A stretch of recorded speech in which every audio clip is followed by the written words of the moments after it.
Hello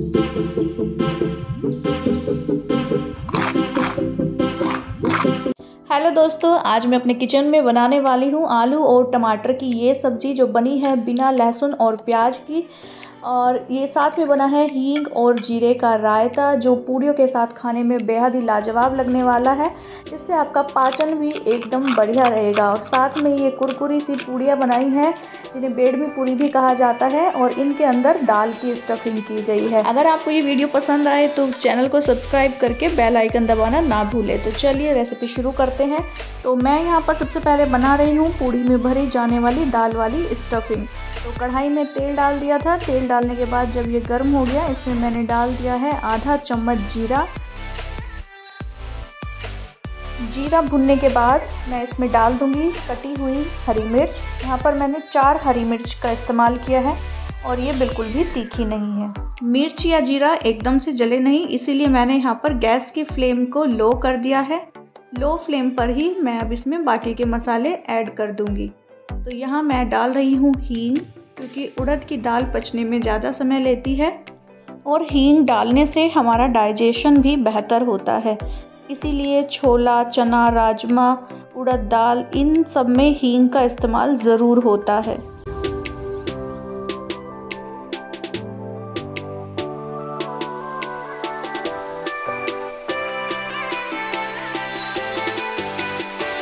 तो इस वक्त जीरा और हरी मिर्च दोनों भूनकर तैयार हो गए हैं। तो मैं इसमें ऐड कर रही हूँ धनिया, मिर्ची, इसके बाद हल्दी पाउडर, नमक, ये आप अपने स्वाद के अनुसार रखें। यहाँ पर मैंने जितनी स्टफिंग ली है उस स्टफिंग के लिए इतने मसाले सफिशिएंट है, तो आप अपनी स्टफिंग का भी ध्यान रखें। मसालों को तेल में भूनने के बाद मैं इसमें थोड़ा सा पानी ऐड कर दूंगी ताकि मसाले जले नहीं। मैं आपको फिर से याद दिला दूं कि इस वक्त आपको धीमी गैस रखनी है। अब यहाँ पर आधा चम्मच मैंने डाल दिया है कश्मीरी लाल मिर्च पाउडर। ये मैंने कलर के लिए डाला है ताकि इसमें अच्छा सा कलर आ जाए। उसके बाद मैंने यहाँ पर ऐड कर दी है उड़द की भीगी हुई दाल। इस दाल को मैंने रात भर के लिए भिगोकर छोड़ दिया था। इस दाल को कम से कम 10 मिनट के लिए हम धीमी आंच पर इसी तरह से चलाते हुए भून लेंगे ताकि इसमें मसाले भी अच्छे से मिल जाए और ये थोड़ी सी सॉफ्ट भी हो जाए। अब मैं इसमें मिला दूंगी आधा नींबू का रस। अगर आपके पास अमचूर पाउडर है तो आप वो भी डाल सकते हैं, नहीं तो आप मेरी तरह नींबू का रस भी डाल सकते हैं।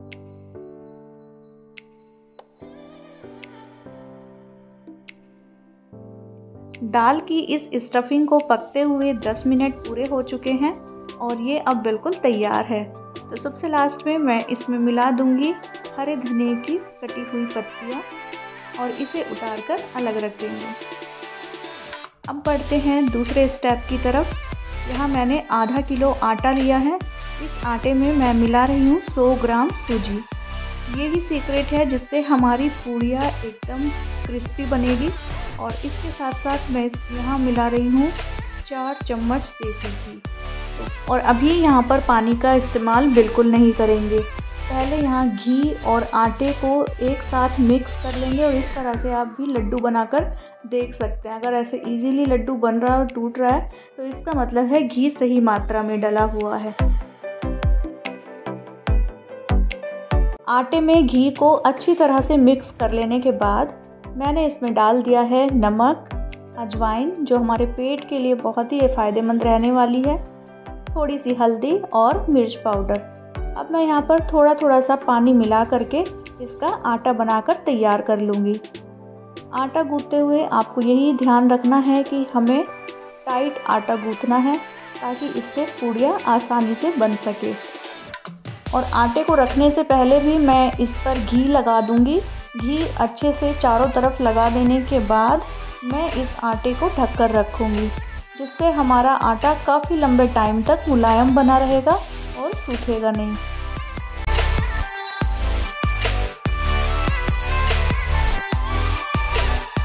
तो अब बढ़ते हैं अगले स्टेप की तरफ। यहाँ पर हमारी जो दाल की स्टफिंग है वो ठंडी हो गई थी, तो मैंने उसे जार में डालकर थोड़ा सा ग्राइंड किया है। हल्का सा ग्राइंड करना है ताकि जब हम इसकी स्टफिंग पूड़ी के अंदर रखें तो ये बिखरे नहीं, एक जगह इकट्ठी हो जाए। तो इस तरह से आप भी इसका टेस्ट करके देख सकते हैं। हमारा आटा और स्टफिंग तैयार है, तो मैं अब यहाँ पर आलू की सब्ज़ी बनाने जा रही हूँ। इस सब्ज़ी को मैं देसी घी में बनाऊँगी, जिससे इसका टेस्ट बहुत ही अमेजिंग आने वाला है। मैंने यहाँ पर पूड़ियाँ और आलू की सब्ज़ी दोनों में ही लहसुन प्याज का इस्तेमाल नहीं किया है, तो आप भगवान का भोग बनाने के लिए भी ये रेसिपी ट्राई कर सकते हैं। घी के गर्म हो जाने के बाद मैंने इसमें डाल दिया है जीरा। जीरा जैसे ही हल्का सा भुनने लगा था, तो मैंने यहाँ पर डाल दी थी 2 कटी हुई हरी मिर्च।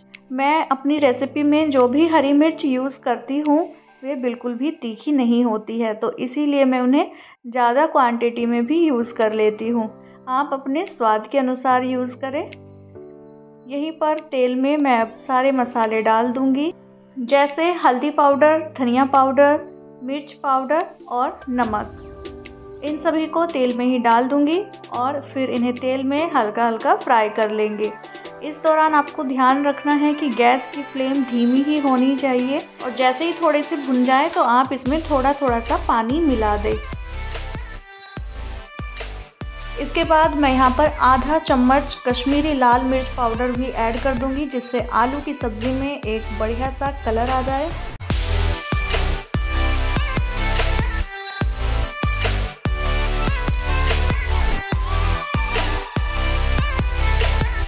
मसालों के भुन जाने के बाद मैं इसमें मिला रही हूँ 2 चम्मच बेसन।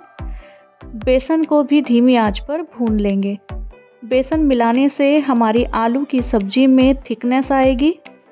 कुछ थिकनेस बेसन की होगी और कुछ थिकनेस आलू की वजह से आएगी। तो इस बेसन को धीमी आंच पर हम थोड़ा थोड़ा पानी डालते हुए भूनेंगे, और आपको जब तक भूनना है जब तक इस बेसन की अच्छी सी खुशबू आपको ना आ जाए, यानी आपको पता चल जाएगा कि बेसन अब भुन चुका है।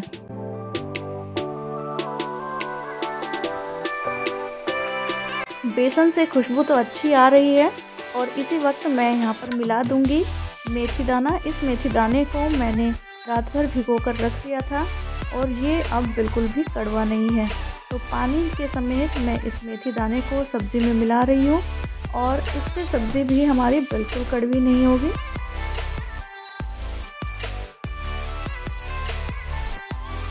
आलू की ये सब्ज़ी पानी वाली बनेगी, तो आप उसी हिसाब से इसमें पानी डालिए।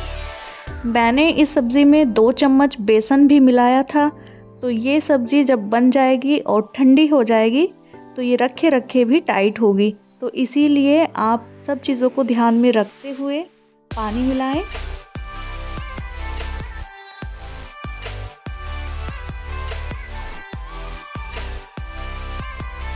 पानी डाल देने के बाद मैं इसमें मिला दूंगी उबले हुए आलू। तो यहाँ पर मैंने 5-6 उबले हुए आलू लिए हैं। इन आलूओं को मैं कुछ आलू को मोटा रखूँगी और कुछ आलू को थोड़ा सा बारीक करके डाल दूँगी। और इसके साथ ही मैं डाल रही हूँ एक बारीक कटा हुआ टमाटर। इस टमाटर को भी अच्छी तरह से आलू की सब्ज़ी में मिला दीजिए, और बस इस सब्ज़ी को अब हम बॉईल करने के लिए छोड़ देंगे।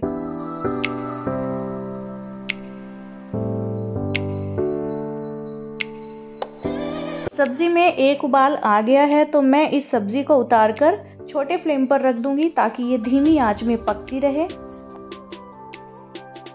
और इस बड़ी गैस पर मैं कढ़ाई रखकर उसमें पूड़ियों के लिए तेल गरम करूंगी।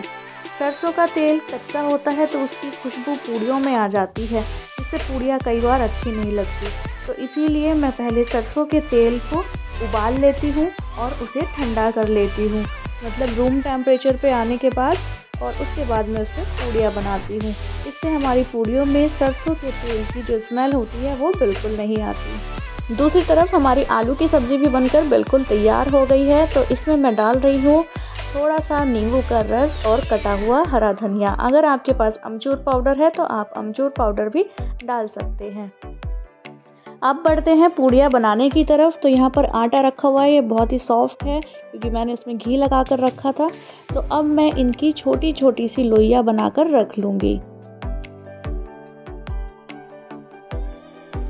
अब सबसे पहले हमें लोई को स्टफ़ करने के लिए उसे आटे के दिए की शेप देनी है।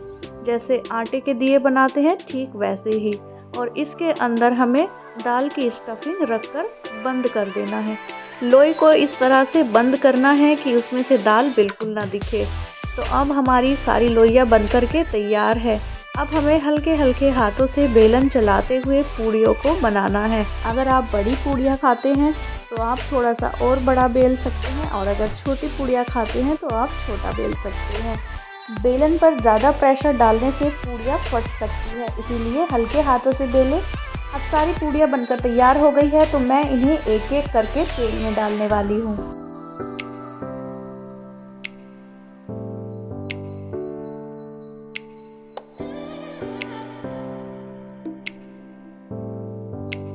पूड़ी डालने के 1.5 से 2 मिनट तक आप उन्हें बिल्कुल भी ना छेड़ें।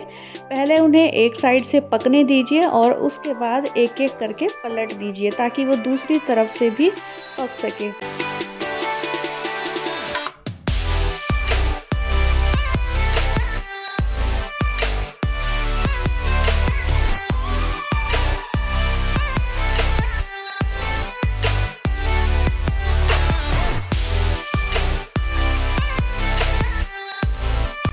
तो देखिए अब हमारी पूड़ियों पर सुनहरा रंग भी आ गया है, ये बन कर के तैयार हो गई है। तो चलिए अब इन्हें एक एक करके निकाल लेते हैं।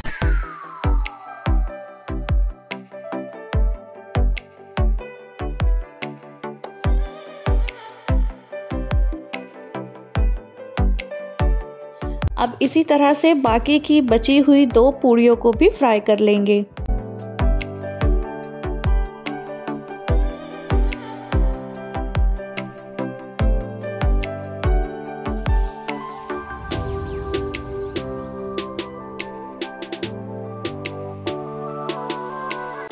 अब हमारी ये दोनों पूड़ियाँ भी फ्राई हो चुकी है, तो चलिए इनको भी कढ़ाई से निकाल लेते हैं। यहाँ पर मैं बनाने जा रही हूँ रायता। तो रायते के लिए मैं तवे पर हींग और जीरे को भून लूँगी। तो इस तरह से भुने हुए हींग और जीरे की खुशबू भी अच्छी लगती है। दूसरा, ये हमारे पेट के लिए भी फ़ायदेमंद होते हैं। तो यहाँ पर मैंने आधा किलो दही ली है। इस दही में मैंने नमक, मिर्च स्वाद के अनुसार मिला दिए हैं, काला नमक मिला दिया है, और इसे मैंने अच्छी तरह से फेंट लिया है।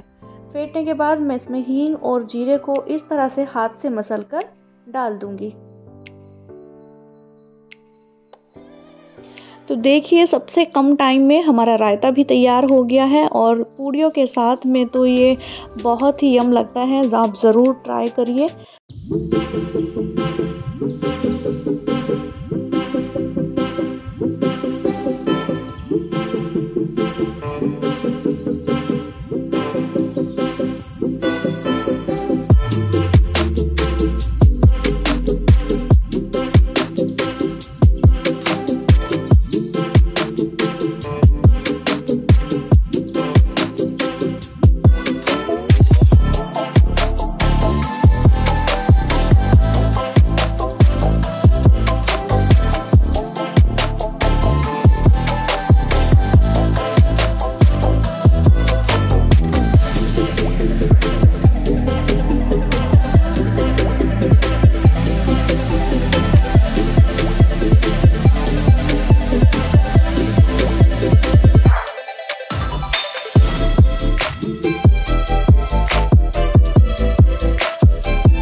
चलिए आपको फोक से भी दिखा देते हैं कि ये कितनी क्रिस्पी है। उम्मीद है आपको ये वीडियो पसंद आई होगी। अगर पसंद आई हो तो दूसरे लोगों के साथ भी शेयर कीजिए, और जाने से पहले चैनल को सब्सक्राइब करना ना भूलें। बाय।